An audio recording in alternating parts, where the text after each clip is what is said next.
लो जी, हल्की हल्की बारिश शुरू हो गई है माशाल्लाह जी। कम अज़ कम 5 महीनों बाद, 5 महीनों तो बाद साढ़े मीरपुर आज़ाद कश्मीर बारिश, पहली सर्दियों की बारिश हल्की जी बूंदाबांदी शुरू हुई है। तो बहुत अल्लाह ताला की रहमत हुई है। कल नमाज इस्तिस्का पढ़ी सी असा अपनी मस्जिद में, तो बड़ा चलो कुछ नहीं, तो दुआ अल्लाह ताला कबूल की है। 5 महीनों बाद बारिश हुई है। अल्लाह ताला ने रहमत है जी। तो बारिश हो गई है, मौसम सुहाना हो जैसी, मौसम साफ शफाफ हो जैसी, जिसने ना बीमारियां कटिया से वरना बंदे बीमार, खांसी खंघ। तो बारिश शुरू है जी, गाड़ियाँ आ रही जा रही हैं माशाल्लाह। तो चहल पहल शुरू हो गई है। बारिश जी है माशाल्लाह, इंशाअल्लाह अल्लाह के हुक्म चंगे गहरे बदल छाए, बारिश इंशाअल्लाह चंगी तगड़ी हो सी।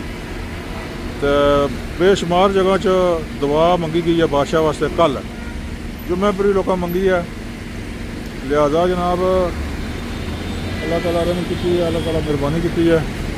तो बारिश शुरू हो गई है जी, शुरू हो गई है बारिश, हल्की हल्की बारिश, हल्की हल्की बारिश शुरू है। तो हल्की हल्की बूंदाबांदी शुरू है। वो उधर नहीं झूलना। हेलो लो जी, नाल बारिश तो नाले जनाब गड्डियां नहीं, चहल पहल गाड़ियां आ रही जा रही। हल्की हल्की बारिश शुरू।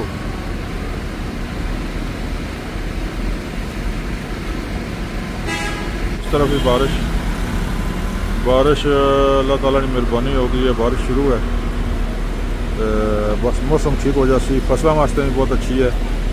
तो थोड़ा जिस जगह पर धुंध भी पई हुई है, तो बारिश इंशाअल्लाह अल्लाह ने हुक्म ज़बरदस्त और बड़ी कमाल बारिश हो गई है।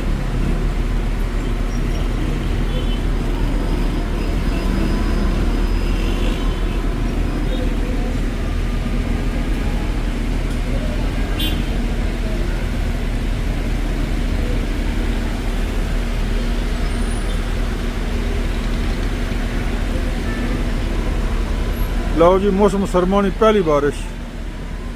आज क्या तारीख है? मौसम सरमा की पहली बारिश 23 तारीख, 12 महीने 23 तारीख शुरू हुई है। चलो अल्लाह खैर का से इंशाअल्लाह बेहतर हो सी।